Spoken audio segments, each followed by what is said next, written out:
Lecture number 43 part 3। ठीक है, हम लोग अभी तक क्या पढ़े थे?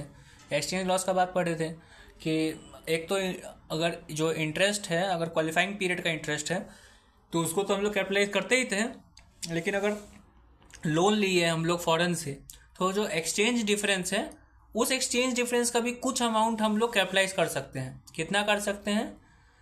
We can capitalise to the exchange of difference between Indian interest and foreign का इंटरेस्ट। True, very good. और अगर एक्सचेंज गेन होता था तो हम लोग उसको पीएल में भेज देते थे। ठीक है, लेकिन अगर एक बात बताओ, हम लोग क्या हुआ कि 31 मार्च 12 को हम लोगों को एक्सचेंज लॉस हुआ था। तो एक्सचेंज लॉस का जो भी एक्सचेंज लॉस जैसे 50,000 का था, उसमें एक्सचेंज लॉस पूरा 50,000 तो हम लोग कैपिटलाइज नहीं कर सकते थे। सिर्फ जो भी हमारा डिफरेंस था इंटरेस्ट के बीच का, हम लोग वो कैपिटलाइज कर सकते थे। तो 50,000 में से डिफरेंस था, 50,000 में 46,500, 50,000 में नहीं, 46,500 था हमारा डिफरेंस। तो 50,000 में से 46,500 हम लोग डाल दिए थे, कैपिटलाइज कर दिए थे। बाकी का 3,500 हम लोग पीएल में डाल दिए थे। ठीक है, तो ये कब हुआ? जब 31 मार्च 12 फर्स्ट टाइम जब हम लोग किए ये सब काम। लेकिन 31 मार्च 13 को हम लोगों को क्या हुआ कि हम लोगों को गेन हो गया, एक्सचेंज गेन। तो एक्सचेंज गेन होगा तो क्या करोगे? क्या करेंगे? अभी हम लोग पढ़े थे कि एक्सचेंज गेन होगा तो पीएल में भेज देंगे। लेकिन मेरे भाई, यहाँ पे हम लोग उसको पीएल में नहीं भेजेंगे। अरे अभी तो तुम बोला था कि एक्सचेंज गेन होगा तो पीएल में भेज देंगे। हम लोग एक्सचेंज गेन को पीएल में तभी भेजेंगे जब वो फर्स्ट टाइम हो रहा है। मतलब 1 अप्रैल 11 को 70 रुपया था और 31 मार्च 12 को अगर वो 65 रुपया हो जाता है तो 5 रुपया का जो गेन हुआ वो पीएल में भेज देंगे।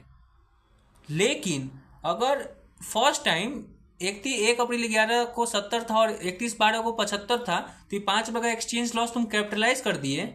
और जब अगला साल आया 31 मार्च 13, तब अभी 75 था 31 मार्च 12 को, उस दिन तुम कैपिटलाइज कर दिए थे लॉस को। लेकिन जब 13 आया तो 75 से हो गया 70 फिर से, तो तुम्हारा एक्सचेंज गेन हो गया। क्योंकि अब तो तुम बैलेंस शीट में 75 पे दिखा दिए थे, 70 पे था, अब 12 को 75 पे दिखा है, लेकिन 13 में अब 70 पे आ रहा है। तो तुम फिर लाइबिलिटी को कम करोगे, 70 पे आएगा, तो 5 रुपये का तुम्हारा फिर गेन होगा। मतलब एक बार फर्स्ट टाइम लॉस हुआ था, अब तुम्हारा गेन हो रहा है, तो तुम लोग पीएल में भेज दोगे? नहीं, पीएल में तभी बेचेंगे जब 31 मार्च 12 फर्स्ट टाइम जब तुम कर रहे हो। जब फर्स्ट टाइम कर रहे हो मतलब इससे पहले कभी लॉस नहीं हुआ था, मतलब इससे पहले लॉस नहीं हुआ था ना, तुम कैपिटलाइज किए थे, लॉस को कैपिटलाइज नहीं किए थे, तब तुम इस गेन को तुम पीएल में भेज सकते हो। लेकिन फर्स्ट टाइम तुम कैपिटलाइज कर चुके हो कोई लॉस को, और उसके बाद जब तुम कर रहे हो तब तुमको गेन हो रहा है, तो ये पूरा गेन को तुम पीएल में नहीं भेज सकते हो। जैसे कि अगर फर्स्ट टाइम तुम कैपिटलाइज किए थे 5,000 रुपया, मतलब 5,000 का लॉस हुआ था, तो तुम 5,000 में से 3,000 तुम कैपिटलाइज किए थे। ठीक है, बाद में क्या हुआ कि तुमको 6,000 का गेन हो रहा है, तो तुम पूरा 6,000 तुम पीएल में नहीं भेज सकते हो। तुम सिर्फ 3,000 भेज सकते हो पीएल में। बाकी का जो 3,000 है उसको तुमको रिवर्स कैपिटलाइज करना होगा। मतलब फिर से समझाते हैं, ठीक है। लाइक फॉर एग्जाम्पल कि क्या हुआ कि फर्स्ट ईयर में तुमको लॉस कुछ हुआ था, 10,000 रुपया लॉस हो गया था तुमको, 6,000 रुपया, तुमको 8,000 रुपया लॉस हो गया था, एक्सचेंज लॉस 8,000 का था, लेकिन तुम कैपिटलाइज कर पाए 5,000 रुपया। तो 31 मार्च 12 को तुम कैपिटलाइज कर दिया 5,000 रुपया। 31 मार्च 13 को क्या हुआ कि तुमको गेन हो रहा है 7,000 रुपया का। तो तुम बोलोगे एक्सचेंज गेन 7,000 का है तो पीएल में भेज देंगे? नहीं, पूरा गेन तुम पीएल में नहीं भेज सकते हो। तुम उतना ही पीएल में भेज तुमको रिवर्स करना होगा। तुम पूरा 7,000 पीएल में नहीं भेज सकते हो। 7,000 में से कुछ अमाउंट तुमको रिवर्स करना होगा, किससे? जो कैपिटलाइज किए हो। पिछला बार तुम कैपिटलाइज किए थे 5,000 रुपया, तो 7,000 में से 5,000 रुपया का तुमको रिवर्स कैपिटलाइजेशन करना होगा, और जो 7,000 में से 2,000 जो बचा वो पीएल में जाएगा, रिवर्स जो गेन हुआ है। तो पूरा 7,000 तुम्हारा गेन होकर पीएल में नहीं चल जाएगा। गेन भले ही है लेकिन पूरा पीएल में नहीं जाएगा, सिर्फ 2,000 जाएगा, क्योंकि बाकी का जो 5,000 था वो रिवर्स कैपिटलाइजेशन में काम आएगा। रिवर्स कैपिटलाइजेशन क्यों हो रहा है? क्योंकि पिछला बार फर्स्ट टाइम जब तुम किए थे तो तुम कैपिटलाइज किए थे।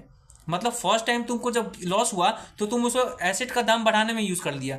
अब जब तुमको गेन हो रहा है सेकेंड टाइम, तो तुम उसको क्या कर रहा है? पीएल में भेज दे रहा है, तो अपना इनकम दिखा देगा? नहीं, तुम जितना पिछला बार अपना एसेट का वैल्यू बढ़ाया था उतना से तुमको वैल्यू कम करना होगा।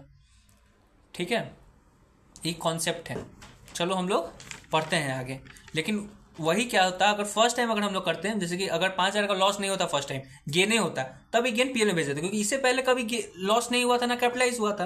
लेकिन जब सेकंड टाइम किए तो जब गेन हुआ, लेकिन इससे पहले गेन हुआ तो था सेकंड टाइम, लेकिन पता चला कि इससे पहले हम कैपिटलाइज कर चुके हैं, अपना एसेट का वैल्यू बढ़ाए हुए हैं लॉस से। तो जब गेन हुआ तो गेन हुआ है तो जितना से बढ़ा है तो उसको कम करना होगा, ठीक है। अब क्वेश्चन बनाते हैं तो तुमको क्लैरिफिकेशन मिलेगा। एक है पेज नंबर 13.8 पे एक एग्जाम्पल है, एक कॉन्सेप्ट बुक का एग्जाम्पल है, मतलब सिलेबस का एग्जाम्पल है एग्जाम्पल, लेकिन पूरा बुक का फर्स्ट एग्जाम्पल है जो बहुत ही ज़्यादा इंपॉर्टेंट है। ये कभी भी एग्जाम में आ सकता है, मतलब कभी भी आ सकता है, ठीक है, बहुत इंपॉर्टेंट। पेज नंबर 13.18 पे है। क्वेश्चन क्या है, एंटिटी है वो बोरो कर रहा है फंड, उसका फंक्शनल एंटिटी बोरो कर रहा है fund in its functional currency at the rate 12%। कर नहीं रहा है, सॉरी फिर से बोल रहे हैं, क्वेश्चन ही नहीं पढ़ते हम। An entity can borrow fund in its functional currency, उसका फंक्शनल करेंसी रुपीस है, मतलब जो हमारा करेंसी है, हमारा करेंसी रुपीस है, हम लोग अपने करेंसी में 12% पे हम लोग लोन ले सकते थे, लेकिन it borrows $1,000 at the rate 4% on April 1 अप्रैल 11 को वो फॉरेन से लोन ले रहा है USD 1,000 का, ठीक है, और 1 अप्रैल 11 को फॉरेन एक्सचेंज रेट था 40 रुपया पर डॉलर, ठीक है।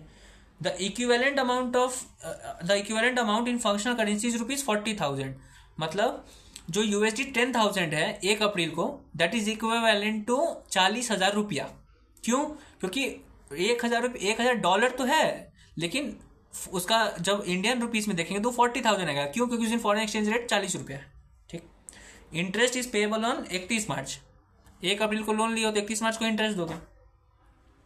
On 31 March 12 exchange rate is 50, जब लोन लिए थे 1 अप्रैल को उस दिन था 40 रुपया, 31 मार्च को है 50 रुपया, एक्सचेंज लॉस 10 रुपया, ठीक। The loan is not due for repayment, मतलब 31 मार्च 12 को तुम लोन को रीपे नहीं कर रहे हो, सिर्फ इंटरेस्ट पेमेंट कर रहे हो, ठीक है। अब आगे का आंसर सब है, ठीक है, वो पैराग्राफ सेम है लेकिन वो आगे आंसर है, ठीक है। तो तुमको निकालना होगा जनरल क्वेश्चन, क्या निकालना है कि तुम ये जो फॉरेन एक्सचेंज लॉस है उसमें से कितना तुम कैपिटलाइज करोगे, या फिर अगर जनरल क्वेश्चन पूछें कि कितना अमाउंट कैपिटलाइज होने वाला है, तो तुमको तो पता है जो भी फॉरेन इंटरेस्ट है वो कैपिटलाइज होगा, और एक्सचेंज लॉस का कुछ पार्ट कैपिटलाइज होगा। ये जो कुछ पार्ट होता है वो कितना होता है, the difference between Indian interest and foreign interest. तो तुमको बोलवे किए थे कि जब भी क्वेश्चन आएगा तो दो ही को चीज निकालना, इंडियन इंटरेस्ट कितना होता है और फॉरेन इंटरेस्ट कितना होता है। तो जब तुम निकालोगे तो इंडियन इंटरेस्ट तुम्हारा आ रहा है 4800 रुपया, फॉरेन इंटरेस्ट आ रहा है 2,000 रुपया, डिफरेंस कितना है 2800 रुपया। तो कैपिटलाइज कितना होगा, एक तो डिफरेंस 2800 और फॉरेन इंटरेस्ट 2,000, तो टोटल कितना हम लोग कैपिटलाइज करेंगे 4800 रुपया कैपिटलाइज करेंगे, ठीक है, 4800। और इसी को चेक करने के लिए हम सही निकाल लें कि नहीं, तुमको बोले थे कि जितना भी अमाउंट कैपिटलाइज कर रहे हो ना होगा that will be equal to the interest if the loan was taken in India. अगर लोन इंडिया में लेते हैं तो सेम इक्वल अमाउंट, तो जितना कैपिटलाइज कर रहे हैं ना वो इक्वल होगा इंडियन इंटरेस्ट के हिसाब से। इंडियन इंटरेस्ट कितना था 4800, कैपिटलाइज कितना कर रहे हैं 2800 प्लस 2000 4800, मतलब हमारा आंसर सही है, ठीक है। टोटल कैपिटलाइजेशन 4800 रुपया, ठीक है। टोटल एक्सचेंज लॉस हमको कितना हुआ था, तुम लिखने के लिए लिख सकते हो, जरूरी नहीं है। एक्सचेंज लॉस कितना का था 10,000 रुपया का था, लेकिन हम लोग कैपिटलाइज कितना कर रहे हैं, यूज कितना कर पा रहे हैं एक्सचेंज लॉस में से, सिर्फ 2800 रुपया। तो बाकी का जो 7200 रुपया है वो एक्सचेंज लॉस पीएल में चला जाएगा, ठीक है। सरकार क्या बोली थी कि हम पूरा एक्सचेंज लॉस तुमको कैपिटलाइज नहीं करने देंगे, कुछ पर तो पीएल में जाएगा ही, तो इसमें 7200 गया और कैपिटलाइज 2800 गया, क्योंकि वो डिफरेंस था। परफेक्ट, तो ये क्वेश्चन तो बहुत इजीली बन गया। अब क्वेश्चन जो हम बताने वाला है, जो पूरा स्टार्टिंग में इतना टाइम जो लिए थे कि गेन का जो बात किए थे वो आगे चलेगा, ठीक है। क्या हो गया यार, okay. Case A, if the exchange rate on 31 March 13 is 48 rupees per dollar, तो क्या होगा। अभी हम लोग 31 मार्च 12 को देखे थे, 31 मार्च 12 को 50 था, 1 अप्रैल 11 को 40 था। अब बोल रहा है कि अगर 31 मार्च 13, ये दूसरा साल है, 31 मार्च 12 नहीं, इस दिन 50 था, लेकिन 31 मार्च 13 को अगर दाम 48 हो जाता है तो क्या करोगे। तो जब 40 से 50 आया था तो हम लोग लॉस बुक किए थे, मतलब एक्सचेंज लॉस हुआ था, तो एक्सचेंज लॉस का कुछ पार्ट हम लोग कैपिटलाइज कर दिए थे। अगला साल क्या हो रहा है कि हम लोग अब तो बैलेंस शीट में 50 पे दिख रहा होगा, अगला साल अब बोल रहा है कि एक्सचेंज रेट 48 हो गया, 50 से 48 हो गया, मतलब 2 रुपये का गेन हो गया। तो बोलोगे भाई 2 रुपये का जब से जैसे एक्सचेंज गेन हुआ तुम पीएल में भेज दो। तुम पीएल में नहीं भेज सकते हो। क्यों नहीं भेज सकते हो? क्योंकि ये फर्स्ट टाइम वाला बात नहीं हो रहा है कि फर्स्ट टाइम जब तुम काम नहीं कर रहे हो, मतलब फर्स्ट टाइम छोड़ो, तुम इससे पहले तुम कैपिटलाइज कर चुके हो। यहाँ पे तुम अगर गेन होता तो पीएल में भेज देते हैं, क्योंकि इससे पहले तुम कुछ भी लॉस कैपिटलाइज नहीं किए थे। लेकिन यहाँ पे तो तुम यहाँ पे जब हो तो तुमको तो पता है कि इससे पहले यहाँ पे हम कैपिटलाइज कर चुके हैं। तो पूरा जो तुम्हारा 2 रुपये का जो गेन आ रहा है, तुम पूरा 2 रुपया नहीं बोलेंगे, 2 रुपया इंटू $1000 2000 का जो तुम्हारा गेन है वो पूरा 2000 तुम अथी में क्या उसको कहते हैं, 2000 तुम पीएल में नहीं बेच सकते हो। 2000 का कुछ पार्ट तुमको रिवर्स कैपिटलाइज करना होगा और कुछ पार्ट पीएल में जाएगा। जरूरी नहीं है कि पीएल में जाएगा ही जाएगा, ठीक है। तो हमको कितना 2000 में कितना रिवर्स कैपिटलाइज करना होगा? हम लोग 2000 में उतना ही रिवर्स कैपिटलाइज करेंगे जितना पिछला बार हम लोग कैपिटलाइज किए थे। पिछला बार हम लोग कितना कैपिटलाइज किए थे? 2800 रुपया। लेकिन गेन तो सिर्फ 2000 का हो रहा है, तो पूरा 2000 हमको रिवर्स कैपिटलाइज करना होगा, ठीक है। जब क्वेश्चन में देखो, अपना जब कॉपी में देखोगे तो उसमें तुमको साफ साफ दिखेगा कि एक्सचेंज गेन हो रहा है 2000 रुपया का, लेकिन पूरा 2000 पीएल में नहीं बेच सकते, हमको रिवर्स कैपिटलाइज करना पड़ेगा। कितना करना होगा? To the extend of previous exchange loss capitalised. जो पिछला बार जितना कैपिटलाइज किया था उतना हमको रिवर्स करना होगा। लेकिन हमको गेन 2000 का हो रहा है, तो कितना हम रिवर्स कर सकते हैं? 2000 रुपया, ठीक है। केस बी में क्या बोलता है कि 31 मार्च 13 को हमारा दाम 44 रुपया हो जाता है। 11 को 50, 12 को 40, 13 को 11 को 40, 12 को 50 और 13 को बोल रहा है कि 44 हो गया। तब क्या करोगे? 50 था 31 मार्च 12 को, उस दिन 50 पे दिखा दिए, अब बोल रहा है कि 44 हो गया, तो फिर तुमको गेन हो गया 6 रुपया का। तो जब 6 रुपये का गेन हुआ तो तुमको टोटल गेन कितना हुआ? $1000 इंटू 6000 रुपये का तुम्हारा गेन है। तो पूरा 6000 तुम पीएल में भेज दोगे? नहीं भेजोगे, क्योंकि इससे पहले तुम लॉस कैपिटलाइज कर चुके हो। तो 6000 में से कुछ पार्ट तुमको रिवर्स कैपिटलाइज करना होगा। कितना करना होगा? जितना पिछला बार तुम कैपिटलाइज किए थे, 2800 कैपिटलाइज किए थे ना, तो 2800 को तुमको रिवर्स कैपिटलाइज करना होगा। बाकी का जो 6000 में 3200 बचा वो गेन है, तो पीएल में भेज दो। समझ में आ गया? अब केस सी देखते हैं। क्या इसमें क्या बोलता है कि 31 मार्च 13 को हमारा दाम 44 रुपया है, लेकिन इस दिन हम लोग रीपेमेंट कर रहे हैं कितना का? $600 ऑफ बोरोइंग को रीपेमेंट कर रहे हैं। मतलब 1 अप्रैल 11 को 40 रुपया दाम था, $1000 लिए थे 40 रुपये के हिसाब से। 31 मार्च को पता चला कि ये $1000 को 50 रुपये के हिसाब से हमको वैल्यू करना होगा। 31 मार्च 13 को पता चल रहा है कि अब रेट हो गया है 50 से 44, लेकिन अब 1000 हमारे पास लोन का अमाउंट नहीं है। 1000 में से हम लोग 31 मार्च 13 को 600 पेमेंट कर चुके हैं। तो अब जो भी हमारा इंटरेस्ट कैपिटलाइजेशन होगा वो सिर्फ $400 पे होगा। तो $400 पे तुम जब करोगे तो तुमको पता चलेगा कि तुम्हारा एक्सचेंज गेन हो रहा है कितना? अभी तो 6 रुपये का गेन हुआ ना, 50 से 44 पे हो गया, तो ये तो तुम्हारा गेन है। लेकिन कितना गेन है? गेन है तुम्हारा $400 पे, क्योंकि $600 तो पे कर चुके हो। तो $400 पे जब तुम गेन निकालोगे 6 रुपये के हिसाब से तो आएगा 2400 रुपया। लेकिन पूरा 2400 गेन तुम पीएल में नहीं बेच सकते, क्योंकि इससे पहले तुम कैपिटलाइज कर चुके हो कुछ एक्सचेंज लॉस। तो 2400 में कितना तुम पीएल में भेजोगे और कितना कैपिटलाइज करोगे? हम लोग 2400 से उतना ही कैपिटलाइज, उतना ही पीएल हम लोग उतना रिवर्स कैपिटलाइज करेंगे जितना पिछला बार हम लोग कैपिटलाइज किए थे। पिछले बार 2800 किए थे, इस बार हमको 2400 रुपया है मेरे पास। तो 2800 हम कर चुके थे, तो 2800 हमको पूरा कम करना था, लेकिन हमारे पास तो सिर्फ 2400 रुपया है। तो ठीक है भाई, पूरा 2400 रुपया हम लोग रिवर्स कर देंगे। नहीं मेरे भाई, यही तो पॉइंट था। हमारे जो 2400 रुपया का जो लॉस हम लोग 2400 बोल रहे हैं, 2800 रुपये का जो हमारा लॉस कैपिटलाइज किए थे वो कितना पे किए थे? $1000 पे किए थे। ये जो हमारा गेन है 2400 रुपया, वो तो $400 पे गेन है। तो दोनों तो सेम नहीं हुआ। तो पहले हमको ये निकालना है कि $400 पे कितना हम लोग कैपिटलाइज किए थे। तो उसके लिए $400 अपन $1000 इंटू 2800 करोगे, मतलब टोटल लॉस 2800 ऑन 1000, तो $400 पे 1120 रुपये तुम कैपिटलाइज किए थे ऑन $400। $1000 पे 2800, मतलब $400 पे 1120 रुपया। तो ये जो $400 पे तुम्हारा गेन हुआ है 2400, उसमें से तुम सिर्फ 400 का गेन, 400 पे जो गेन हुआ है उसमें से सिर्फ 400 के ऊपर जो लॉस कैपिटलाइज की तो वही ना माइनस करोगे। तो 2400 में से सिर्फ 1120 तुम माइनस रिवर्स कैपिटलाइज करोगे। बाकी का जो 2400 माइनस 1120 1280 रुपये है वो पीएल में भेज दोगे। आ गया तुमको समझ में? बस यही था पूरा टॉपिक। आ गया समझ में? और क्या था? और कुछ नहीं था। अब आगे का है अदर रिलेवेंट टॉपिक्स, वो देख लो। और हाँ मेरे भाई, एक बात, हम बोलने के लिए बहुत इजीली बोल दे रहे हैं, ठीक है, लेकिन ये पूरा चैप्टर में कुछ खास नहीं है।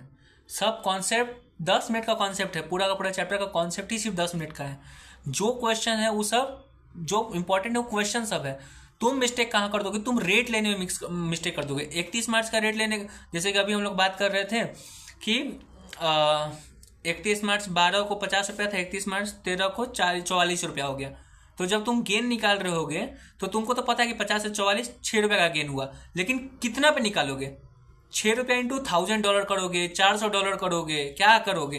तो ये अभी तुमको सुनने में शायद इजी लग रहा होगा मेरे भाई, अभी हम बोलने में भी हमको इजी लग गया, लेकिन अंदर एक डर बैठ गया है जब सर बोले और जब अभी हम जब तुमको समझा रहे थे कि क्वेश्चन प्लीज प्रैक्टिस कर लेना। नहीं प्रैक्टिस करोगे नहीं होगा, कॉन्सेप्ट क्लियर होने से कुछ नहीं होता है, ये लॉ नहीं है, पता है ना तुमको, तुम्हारा FR का ही अथी है, ठीक? ओके, समझ में आ गया। अब आगे का कुछ टॉपिक है, छोटा छोटा टॉपिक है जो MCQ में काम आएगा। पहला, अगर प्रीफरेंस शेयर को क्लासिफाई किया हुआ एज अ फाइनेंशियल लाइबिलिटी, अगर प्रीफरेंस शेयर को फाइनेंशियल लाइबिलिटी बोलते हो, इंस्ट्रूमेंट फाइनेंशियल इंस्ट्रूमेंट याद होगा, तो प्रीफरेंस शेयर को अगर फाइनेंशियल लाइबिलिटी मानते हो ना, तो जो डिविडेंड तुम पे करने वाले हो उसको तुमको बोरोइंग कॉस्ट मानना होगा। प्रेफरेंस शेयर क्या है? तुम्हारा बोरोइंग है, ट्रू। तो जो भी तुम्हारा डिविडेंड तुम पे कर रहे हो वो तुम्हारा बोरोइंग कॉस्ट होगा, ठीक? ओके। अगर तुम्हारा, जैसे कि अगर कोई एग्जाम क्वेश्चन है कि अगर कोई आदमी वाइन बना रहा है, ठीक है, कोई कंपनी वाइन बना रही है, तो वाइन बना के बोलती है कि मेरा वाइन 3 साल में तैयार हो जाएगा, दूसरी कंपनी बोलती है कि 6 साल में तैयार होगा, तीसरी कंपनी बोलती है कि 9 साल में तैयार होगा। क्यों? क्योंकि वाइन जो ऐसा चीज़ है कि जितना दिन पुराना होगा उतना अच्छा होगा। तो सब कंपनी का अपना अपना अलग है, और सब्सटैंशियल पीरियड सबके लिए अलग हो सकता है, और सबका 3 साल 6 साल सबके लिए सब्सटैंशियल पीरियड है। तो हम लोग कब तक, जो भी इंटरेस्ट है हमारा, वो कब तक हम लोग कैपिटलाइज करेंगे? क्वालिफाइंग पीरियड तो सबका अलग है।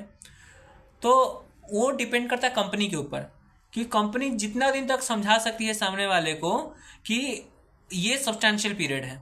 अगर कोई कंपनी बोल रही है कि 3 साल ही सब्सटैंशियल पीरियड है, तो उसको प्रूव करना होगा कि 3 साल सब्सटैंशियल है मेरा, हम 3 साल से पहले इसको इंटेंडेड टू यूज पे नहीं ला सकते हैं, तो 3 साल को कैपिटलाइज कर सकता है। कोई दूसरा कंपनी बोल रहा है हाँ कि वो प्रूफ कर दिया कि नहीं हम 9 साल तक 9 साल का हम प्रूफ कर सकते हैं कि 9 साल के बाद ही ये इंटेंडेड टू यूज होगा, तभी जाके ये क्वालिफाइंग एसेट कंप्लीट होगा। तो पूरा 9 साल में क्वालिफाइंग पीरियड है। तो it depends upon the person कि वो कितना दिन प्रूफ कर सकता है कि वो क्वालिफाइंग पीरियड है, ठीक है। एक इलस्ट्रेशन 7 है, उसको देख लेना। अगर तो तुम स्पेसिफिक बोरिंग लियो, कोई एसेट बनाने, कोई क्वालिफाइंग एसेट बनाने के लिए तुम स्पेसिफिक बोरिंग लियो, उसका बोरिंग है 5 साल का, लेकिन तुम क्वालिफाइंग एसेट बना देते हो 2 ही साल में। तो ये जो स्पेसिफिक बोरिंग को तुमको क्लासिफाई करना होगा general boring for the next 3 साल। 5 साल का जनरल स्पेसिफिक बोरिंग था, तुम 2 ही साल में बना दिया एसेट, तो 3 साल तक इसको जनरल बोरिंग बोलेंगे। कब बोलेंगे? जब ये 2 साल के बाद इसको स्पेसिफिक बोरिंग को रीपे नहीं कर रहे हैं। अगर रीपे नहीं कर रहे हैं तो स्पेसिफिक बोरिंग नहीं रह जाएगा, तभी जनरल बोरिंग हो जाएगा, क्योंकि जिस चीज़ के लिए आया था वो तो हो गया, तभी जनरल हो गया, ठीक है। बस यही था। इलस्ट्रेशन 7 है, इसके ऊपर देख लेना, पेज 13.5 कॉन्सेप्ट। बाय।